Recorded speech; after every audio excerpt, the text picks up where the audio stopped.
Kia ora and welcome to Cinema in Context, where we discuss all things film and the connections between. My name is Jeremy Downing. I'm William Chen. And I'm Sarah Watt. And each month at Cinema in Context, we discuss two films, one current and one retrospective with some connection. It could be the same director, the same actor, or a similar theme. This month we are discussing Project Hail Mary, which came out recently this year, and The Martian, which came out over 10 years ago, in 2015. Wow! Yeah. Wow. Goodness gracious. The connection being they are both films based on Drew Goddard scripts, based on Andy Weir novels about solo astronauts stuck in space. And that's the only connection. Yeah. Please be warned, we will be spoilering both films. So if you haven't seen it, then you may want to pause this episode and come back to it at a future date. However, I do want to say that this marks our 10-year anniversary. Wow. So if The Martian was 11 years, we started this 10 years ago, April 2016. Wow. So we can, and you're the best one to be able to say about this, Jeremy, but I know that we do this every month. Have we done 12 a year? Yeah, at least, because we've done mini-sodes and we've done Oscar specials. and additional kind of bits and pieces. So that is really, and even when one of us or two of us are out of the country or quarantined with COVID or whatever, we've always produced an episode, even whether we've had ring-ins or done it over Zoom. So isn't that extraordinary? So it isn't even just 10 years since the first one, it's 10 years of monthly, at least, podcast episodes. Yeah, and we did a bit of a summary, a bit of a kind of reflection for our 100th episode. So that was, what's that? It's a couple of years ago now. Wouldn't it be? This is 21. So, go back, listeners, and you can kind of hear about the genesis of the podcast and our reflections then. But I would say, I never thought, when you tapped me on the shoulder and we started talking about film and then you said, hey, do you wanna? I never would have thought that we'd be doing this in 10 years' time. Yeah. And I never would have thought that we would have kept up this monthly thing. And I think, actually, it's the monthly thing I always think is so extraordinary. I see more of you guys than I do some of my, I was going to say my real friends. You guys have become incredibly close friends. I mean it. But do you know what I mean? This used to be a filmy relationship. Yeah. I agree, Sarah.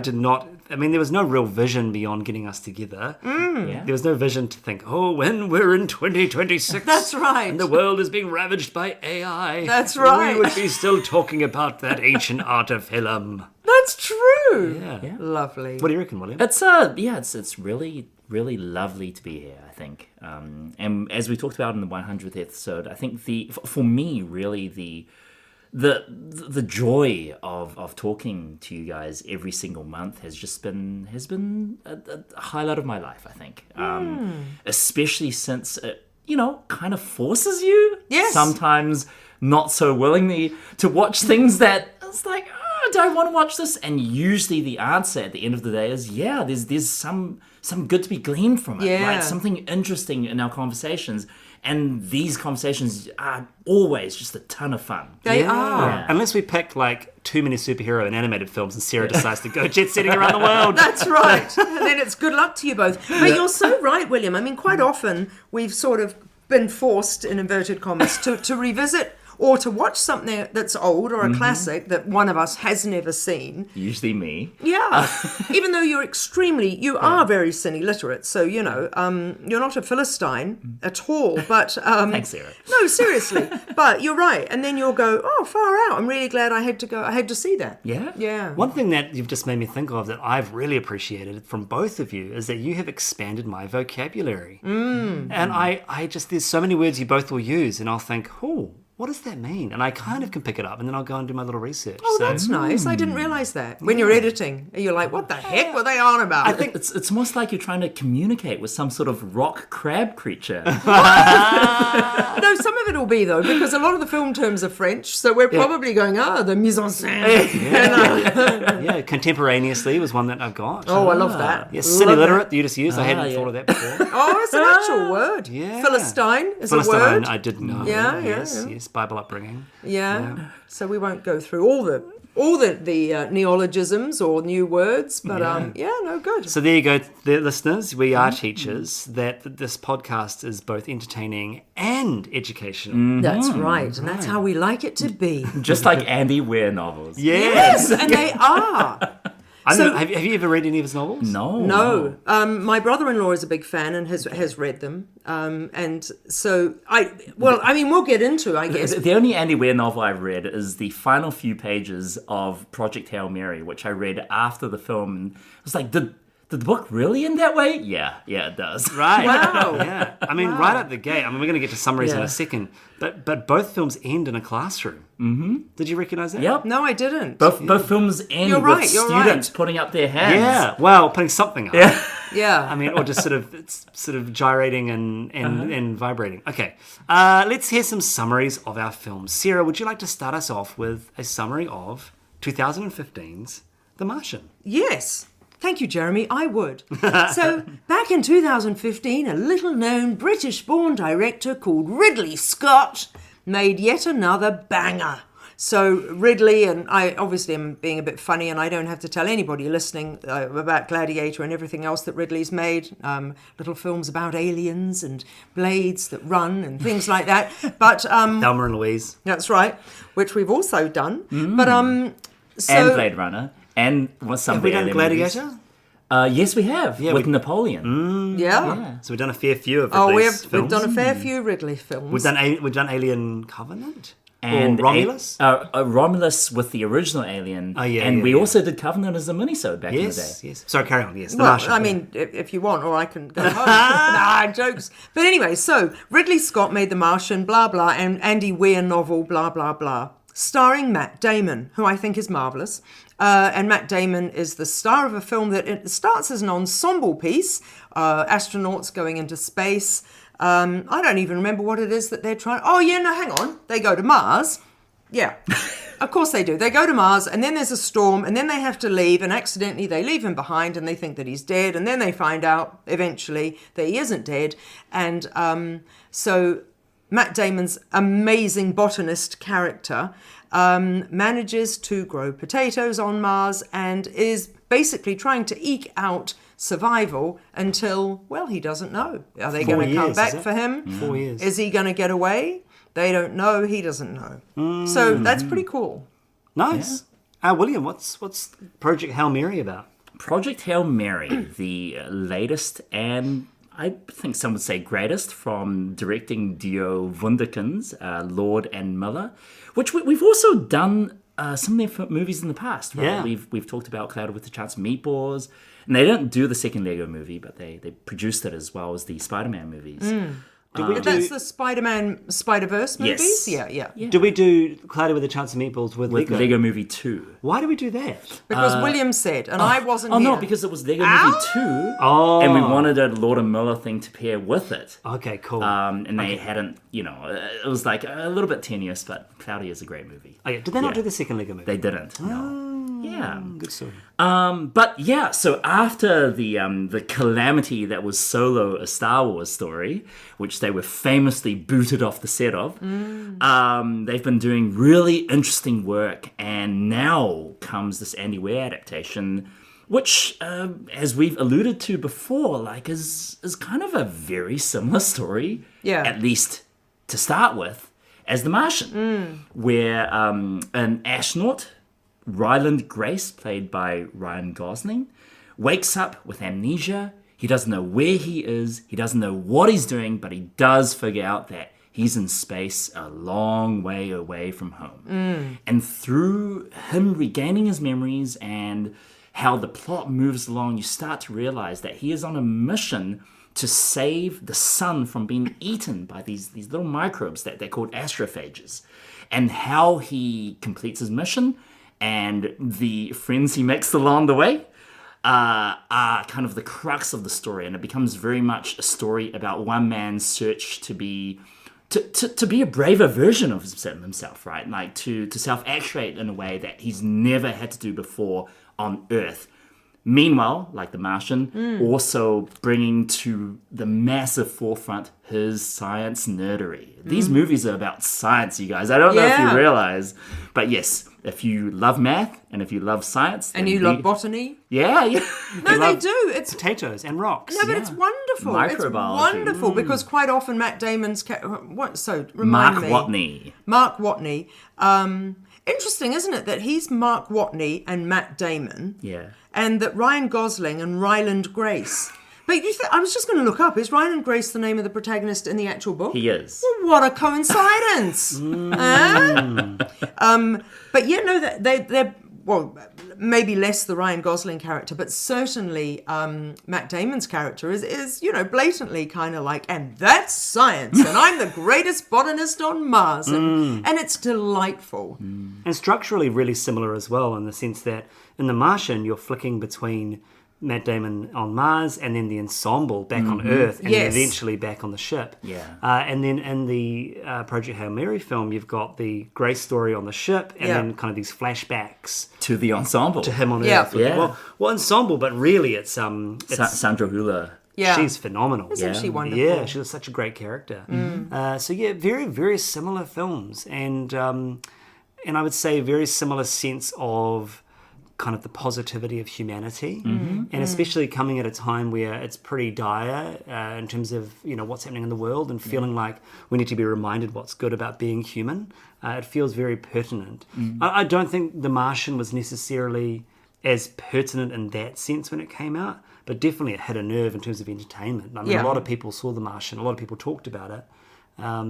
And I really enjoyed returning to it. I haven't seen it since the cinema. I am the same 11 as years you. ago. I thoroughly enjoyed the rewatch, and was I remember I loved it the first time round, but I hadn't seen it again. I think it's one of Ridley Scott's best films. It's really good. And he's made some great films and some real average movies, and some films that look great and don't really cohere. So I would confidently kind of put it up in definitely the top 10, definitely near top 5. So Do you think The Martian's better than Project Hail Mary? Because I do. I do. I do not. It's interesting, and I think going back to The Martian, which I loved on release, it made me feel something I've never felt before, which was to feel that a movie from the 2010s is just a little bit dated. Did you guys feel that? Like, something about it felt like, oh my God, this is a movie from the 2010s, and we're not in that decade anymore. I felt that, but I couldn't tell you what it was, and I don't think I disliked it, but I definitely know what you mean. And I feel that now when I watch The Social Network, which is another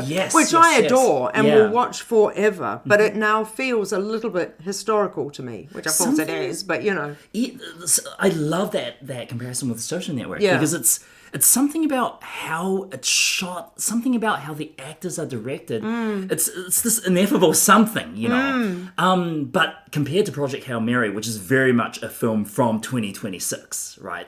There's a real difference. When you say you haven't felt this before, do you mean specifically from the 2010s? Yes, from the 2010s. Yeah, right. Because you think about the 2010s, it's like, oh yeah, that was it's last not year. that far ago. No. But now you're saying that something has flipped over for you, that feels like the olden days. That feels like the 2010s watching something from the 2000s. Yeah, right. Like watching The Matrix and being, that's 99. But Yeah, this definitely feels different. And there is like that switch where I recognized people don't make movies like that anymore. Yeah. And maybe that's a good thing, maybe that's a bad thing, I really enjoyed Project Hail Mary. I had a wonderful time. I think The Martian for me, maybe because Project Hail Mary comes after The Martian, so a lot of the What do you mean? Well, I was thinking in terms of some of the tropes that it explores, but then I guess The Martian's totally sitting on the shoulders of so many other great films. Yeah. Moon and 2001 and all these films, but Castaway. yeah, totally Castaway. I definitely felt that with Project Hail Mary.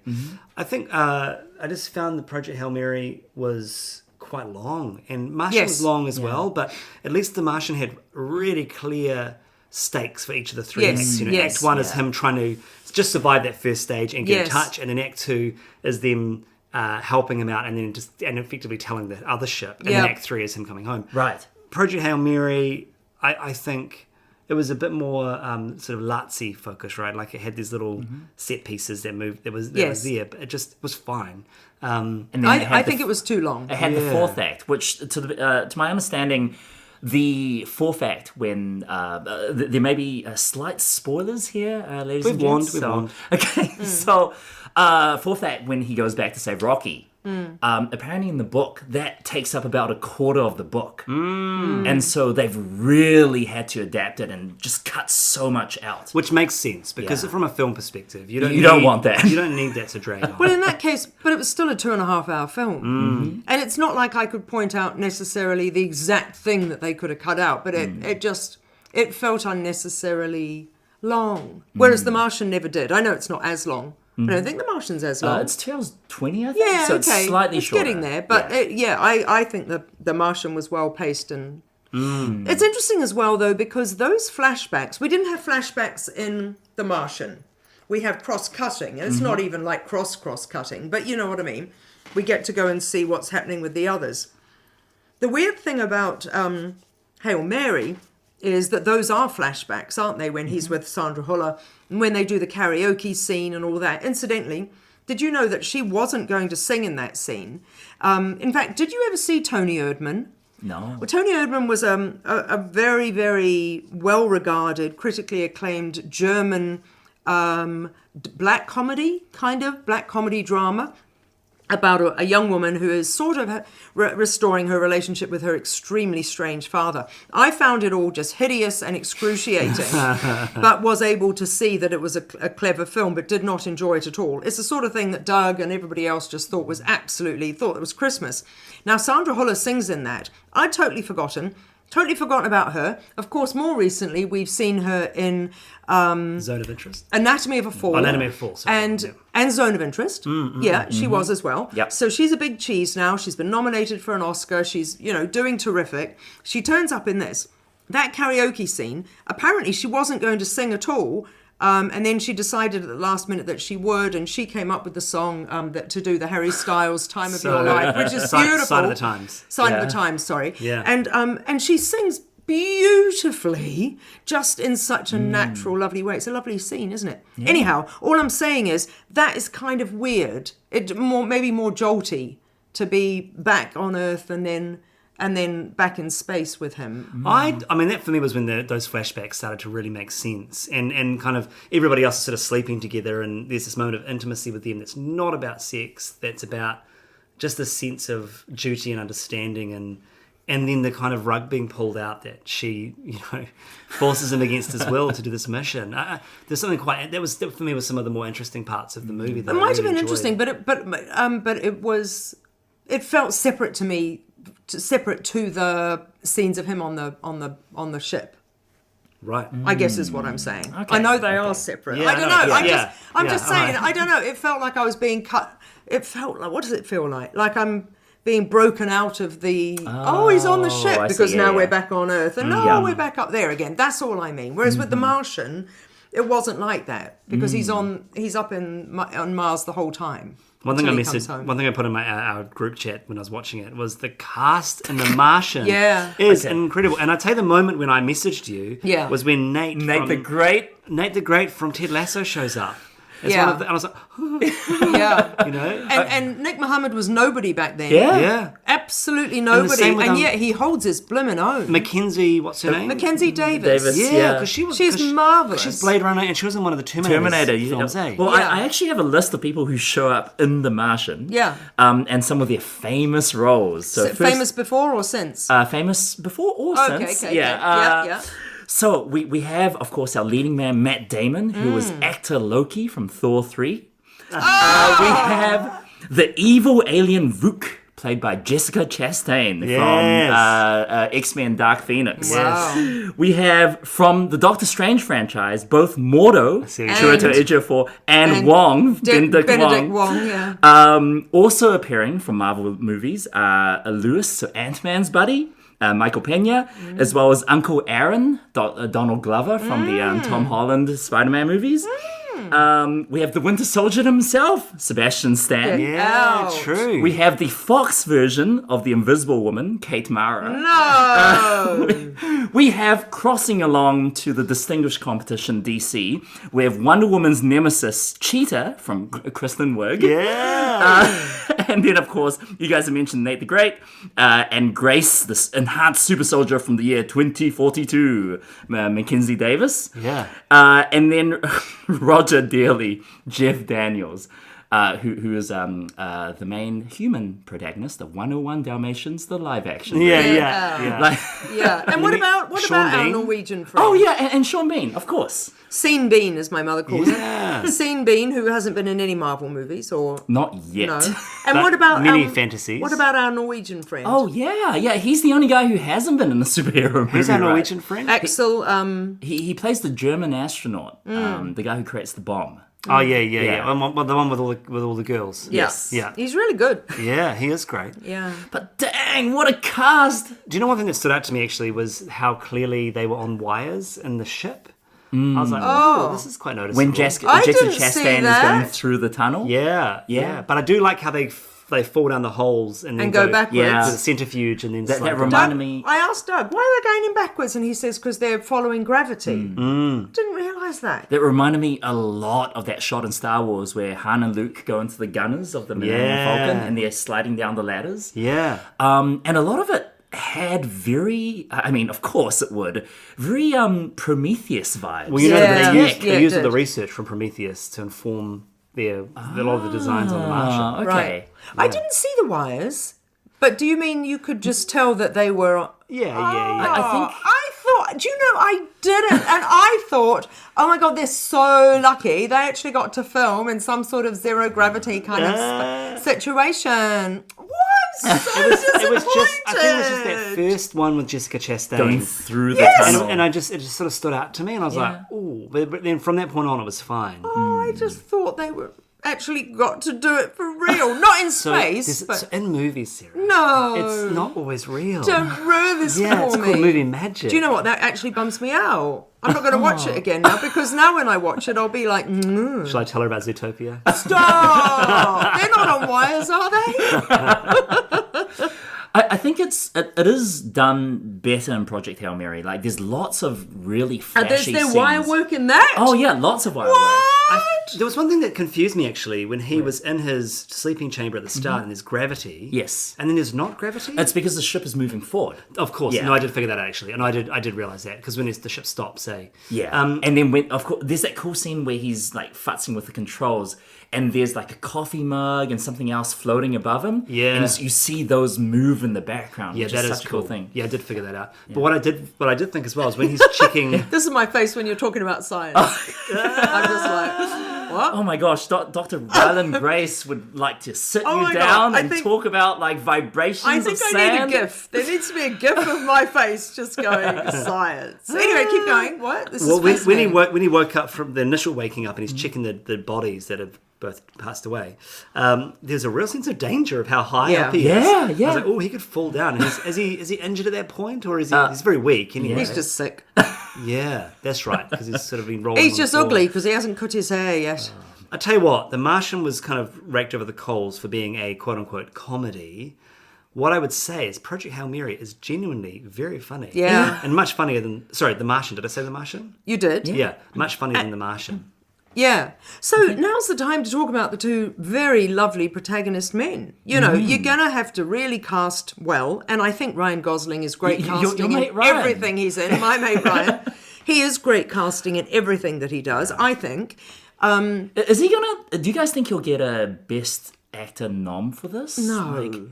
It's a I don't- pretty good performance, and It it's a solo thing that he is there beginning to end in all the flashbacks, all the scenes with the effects. Yes, It's but doesn't like- it feel like he's playing Ryan? Not in a mean way. I thought it was one of the best things he's ever done. I don't know if I don't know if it's flashy enough for an Oscar, Okay. but I definitely think the work is incredible. I don't mean that in a bad way. I don't mean he's not trying. I just mean it doesn't seem a million miles from who we think Ryan Gosling is. But I guess I was just going to say I think Matt Damon was terrific. I know he's been lambasted in the past, and I don't subscribe to any of that. But you know, to have Team America World Police. yeah, well, that's what I was thinking. But to have, well, obviously to have anybody or a Tom Hanks who pretty much has to carry the film by themselves, it's all very well that, you see, Matt Damon's character doesn't have a rock creature or anything to chat to, but he does at least talk to the screen. So he talks to us, doesn't he? Yeah. So we get character that way. Ryan Gosling, I don't remember whether Ryland Grace talks to a screen quite as much. He does a little bit. Does a little bit. He has a video diary of sorts. But of course, mainly it's about him with the relationship with Rocky, isn't it? Yeah. I really enjoyed the Rocky design, and I enjoyed the relationship, and there's something very sort of E.T. about Yes, the it's whole thing, very wasn't it? E.T. It was giving me a lot of, like I said, 2001: A Space Odyssey And Castaway, you said, vibes. Castaway, and because I think- he had the Wilson. Yeah, the basketball. Yeah, and I just think the film did a really wonderful job of knowing its reference points whilst also being its own thing. Yeah. The music was phenomenal in both movies, the disco and the Martian. Yep. And then the kind of very subverting, I found, the music in both of the films. There's a couple of moments of sort of Prometheus tension in The Martian, but on a whole it was pretty upbeat. That was Daniel Pemberton in Project Hail Mary. Yeah. What's he done? What do we he know did him the, from? the Spider-Verse movies. Okay, Yeah. right. So which were very in your face, like experimental. Yeah. And I thought he was a great fit to this. Yeah. Yeah. The Martian was Hans Zimmer's protege, Harry Gregson Williams. Because I was watching it and I was like, oh, I wonder who this is. And Doug said, it's probably our mate Zimmer. But it wasn't Zimmerish. It wasn't quite Zimmerish. And then I thought, I was reminded of Spy Game, which is a relatively unseen Tony Scott movie that I love.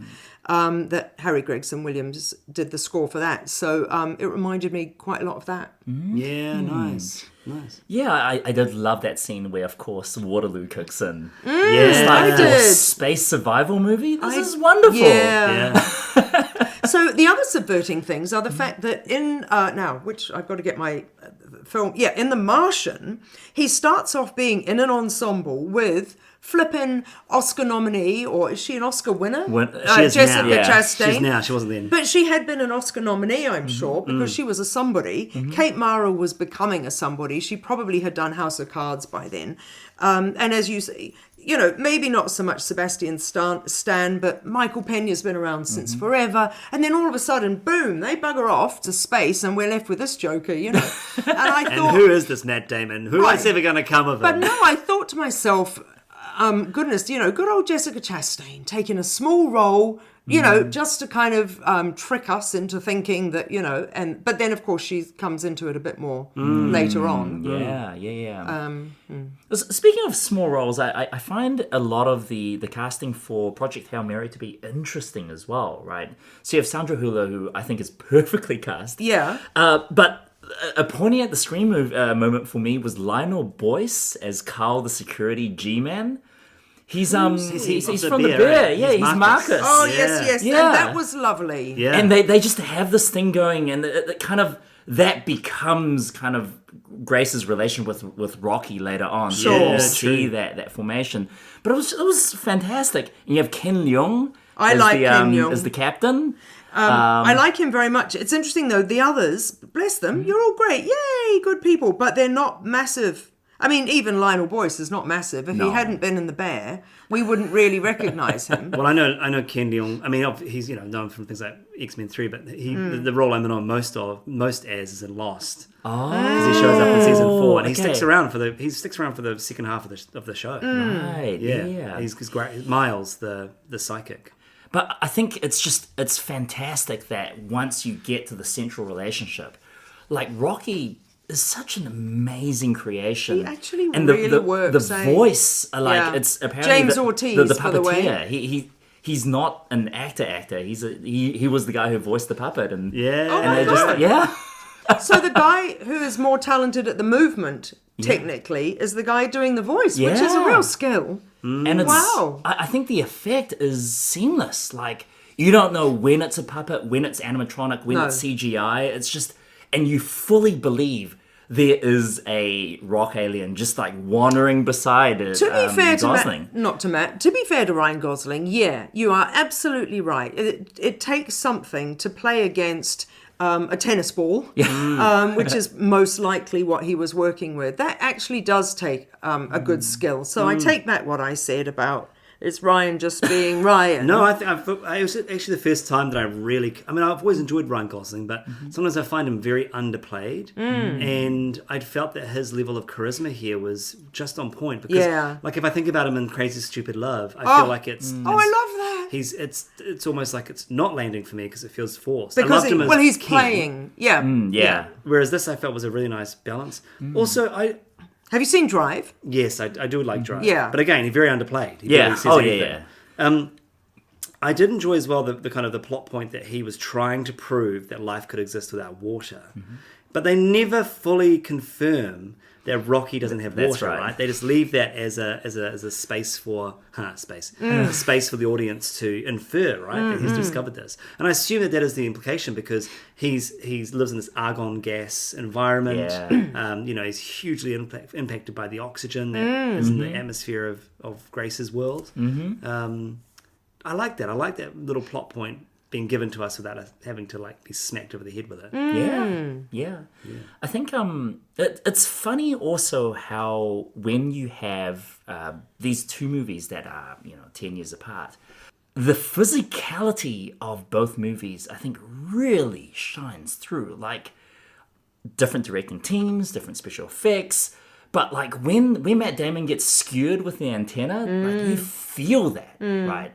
And when like Ryland he's banging around inside the spaceship and he kind of rigs this, it's almost like what ropes and conveyors that he pulls himself around as.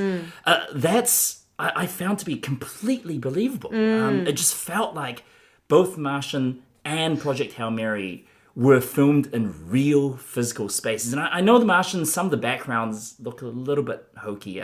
Maybe that's what was taking me out of it. It's like, okay, this is obviously blue screen. Right. I think they used slightly... apparently they don't use any blue screen in Project Hail Mary. They just filmed against the black background for space. Right. But like, even with the backgrounds, how they portray the tech, his cool rover... Yeah. Like it exists and it's there, and the actors get to interact with it. Yes. With Ryan and again the Rocky puppet or all those beautiful like glass constructions that Rocky creates. Yeah. It just feels fantastic. Yeah, and it's he's literally carrying it around. Yeah. To help him out. Yeah, Which is very cool. adorable. Yeah. It's very adorable. Yes. I love I joked before about being a dafty with science, but I love the science in both of these. Now, interestingly, at school right now, we're watching Hidden Figures, which also has a lot of science and maths in it. And we were rewatching it today, and I was thinking to myself, what's really important here is not that we understand the maths that's being spoken, but that we understand it's being that it's incredibly complicated and clever, that an unexpected person is knowing it and delivering it, and that the others are responding in a certain way.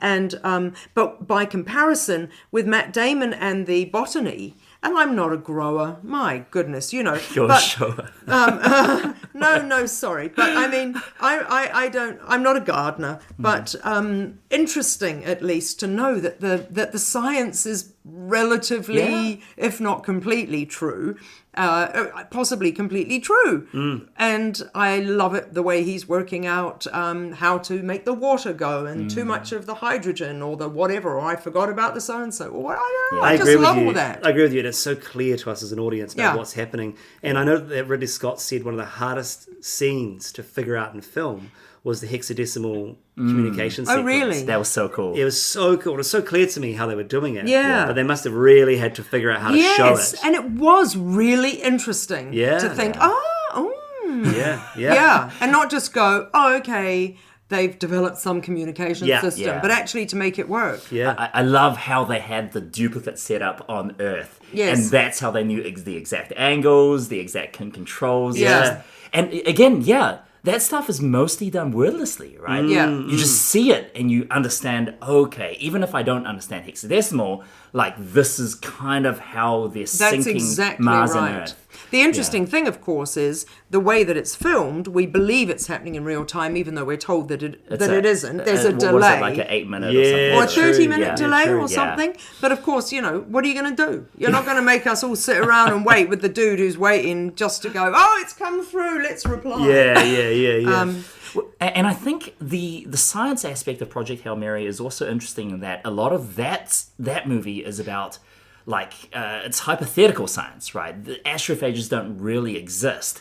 But it's portrayed in a way that's pretty good. Like, as a science teacher and ex-scientist, I was watching and going like, like, this looks, like, plausible. Spot on. Yeah. Like I've looked into many microscopes in my time, Yeah. and how they portray the tau amoeba eating the astrophage and it changing in color. It's like, Sure, why not? well done, like bravo, Yeah. for a fantasy sci-fi concept. Like this looks as real as you could get it. Yeah. Also that scene where he and Marcus, Marcus. they're having their bros like science experiment recreating Venus, and that was like, oh my gosh, this movie's vibes are out of control. What Yeah. was that again? Where they're trying to figure out why go to Venus, why the astrophage, yeah. and then they go to Home Depot to get all the stuff, and they build their little ramshackle experiment. And they buy all the packets of Skittles. Yeah, yeah. Skittles. And then you see the other two kind of agents. guards, agents eating the Skittles. Very Oh, cute. So good. Yeah, but I just love how pro science these movies Yeah, are. same. Like, So do I. really, really about like Matt Damon straight up states it at the end, right? Like if you encounter a problem, you just do the math. Yeah. Right, you one thing after another. And then I think Project Hail Mary is maybe even more on the nose, where he's a freaking science teacher. Yeah. Yeah. And then his ultimate, purpose, his ultimate being is to teach kids, whether it's on Earth or on Iridia. Yeah. And that's the bookends of the movie. Of Right? course we're going to love this movie, guys. Yeah, absolutely. But I was finding it hilarious how if there was a actual middle school science teacher like as hot as Ryan Gosling, Yeah. like, Gotta believe in science, man. That's right. What's happening? oh my Marky gosh, Mark. yeah. Yeah, another great science teacher. The other thing that I like about the Martian, is it made me forget completely that we haven't actually landed on Mars. This is true. And because it felt so credible and plausible. And my only other experience of Mars is when Arnold Schwarzenegger's face evaporates Total Recall. during his nightmare in Total Recall, which is really frightening to Get me. your butt to Mars. Mars is really scary to No, me, but but now Matt doesn't he Damon's made actually- it really accessible. Him and the female character in that film fall out, and they do fall out, don't they? And they start like screaming and waggling their tail, their tongues and eyes, and then they go back inside, don't they? There's that depressurization scene. Yeah. And I'm like, how are they still alive? Yeah. Why are their eyeballs aren't hanging out of their sockets? Yeah, gross. Well, Ugh. speaking of depressurization, have you guys seen Tim Robbins' magnum opus Mission to Mars? No. Where they go into space, instead of Matt Damon, they have to rescue Don Cheadle. Oh, well, they should have left him there. Tim Robbins has to sacrifice himself. Man, and he have does I- so. Sorry, spoilers for Mission to Yeah, Mars, yeah, guys. yeah. He does so by taking off his helmet, and everyone's like, no! Oh, no. They did that in Prometheus as well, Oh, yeah. but they survive. Yeah. All right, let's do final thoughts. Who'd like to kick us off? I'll start. So I saw Project Hail Mary in Melbourne Central, the Hoyts there, and it had been, 2.5 weeks, 3 weeks into its run. We were buying tickets and there weren't many seats. And when we got to the theatre, holy moly, packed. Wow. Not a single seat. Not a single seat. Is it doing really well, box office? It's think doing so, yeah, pretty well. yeah. Wow, Yeah. despite length and everything. Yeah. Good old Rai. Have a People look are at it. really like engaging with this movie. Yeah. Yeah. And we were sitting beside this like pretty stereotypical Aussie bloke, right? He was this young, I'll just call him a bloke. Yeah. A larrikin. It's made over $500 million. Oh, 574 million. nice. Wow, Very nice. wee. So carry on. Yes. But Aussie my bloke. mum was sitting beside him, and the movie ended, and my mum turned to him and was like, "Oh, how'd you find it?" And he was crying. Like, he was so moved that he was crying. He was like, I'm going to buy the book. I'm going to come watch it again in IMAX. I'm going to get a Rocky. Yeah. Yeah. And people were I'm going to become really- a science teacher. Oh, yeah. Oh, my gosh. I hope this movie, or both these movies, get kids to, like, go into STEM. I think they're perfect for that kind of stuff. Yeah, you too can get lost in space. Yeah. Yeah. But, like, to see people engage with it, people were laughing at all the bits where they should laugh, were gasping, and it's like, I haven't been in a packed theatre. Well, I can't remember the last time I was in a packed theatre, right? It's a really, really lovely time. I'm so glad that people are really engaging in such a big way. And again, just kudos to Lord and Miller. Like they are the guys who know how to turn a problematic property into usually cinematic gold, and they do so with such aplomb every single time, right? Yeah. So good job. And The Martian was heaps of fun to go back to revisit. Again, it felt a little bit weird going back to The Martian, but I love how the movie is structured and how we as the audience, like, it's funny, Matt Damon, he is the audience target, right? Like, he's the guy. We're finding like the trials and tribulations of Mars and how to overcome it with math and science along basically in mostly real time in those sequences along with him. And that is a thrilling thing, and that continues to be thrilling. Nice. Everything you say about Project Hail Mary, sure, yep, great, good. A little bit long for me. I probably would have gone 3 or 3.5. I probably would have gone 3.5 if I'd had to review it. And I think the world of Ryan and everything that he does. Really surprised and impressed with how much I enjoyed The Martian. And actually something that I did forget to mention, and you've run through all the cast who were in the control rooms, but actually the drama around that was really nicely done. I thought Jeff Daniels, may he rest in peace, was terrific. I loved how... Wait, is Jeff Daniels dead? I thought, oh God, do I get him wrong? I thought Jeff Daniels is dead. I was like, oh my gosh! I thought he was the fellow who died of cancer. Hang on, we're all googling he's him. Alive. No. Well, may he rest in peace when it's time to rest in peace. May he rest in peace when he goes to sleep at night. That's what I meant. So who am I thinking of? I obviously get. Oh, Bill I'm Paxton? thinking of William Hurt. Oh, okay. And I get all three. I get Jeff and William and Bill all mixed up. I got Ed Harris as well. I get William No, Hurt and he's Ed not Harris. dead. No, but Anyway. I get William Hurt. Yeah, and Ed yeah, Harris. that was heaps of fun. Really, really Wait, fun. what? No, not William Hurt dying. No, Jeff Daniels, and all the drama Jeff around Daniels that. just saying, are you okay? How many days? All right, you need to get it down to 3 days and all that. I quite enjoyed all that control room stuff. I thought Kristen Wiig was terrific, and I thought those side characters were great. I loved even the little cameo of Donald Glover and the whole... Do you know what I mean? It did feel ever so slightly old-fashioned, but in a good way to me. It felt like the before times because it was the before times. And it was thoroughly enjoyable. And do you know, I think if anything, a part of me, and this isn't really what you asked, but it's something that occurred to me while I was watching it, I kind of felt a twinge of, wow, back then life was so simple and we didn't know what was coming. Yeah. And not that COVID and all that, or the world shutting down has anything to do with The Martian, really. Well, I suppose it does, to the extent that they were looking for another to colonize another planet and all that, weren't they? But do you know what I mean? It was like it was not conceived of yet, and that just sort of dates things, I think. Maybe that's what it is. It's this feeling of, wow, we've been through a lot of stuff in the world and you had no idea what was coming. Matt Damon. Anyway, Matt Damon, and yeah. So anyway, enjoyed them both. Well, that's the other thing, nostalgically, to be honest, is looking at Matt Damon, who's about my age, and going, oh, yes, we were young and we were fit and, and life was different then, I suppose. But, it's also worth mentioning that it's one of the 3 films where Matt Damon needs to be rescued, isn't it? Yeah. Because you're that Saving Private Ryan and Interstellar. Mm-hmm. Now, it's interesting you mention Interstellar, because I was going to just very briefly mention, I've only seen that all the way through, maybe once or twice. I know that it's a lot of people's favourite films, but I find it a bit much.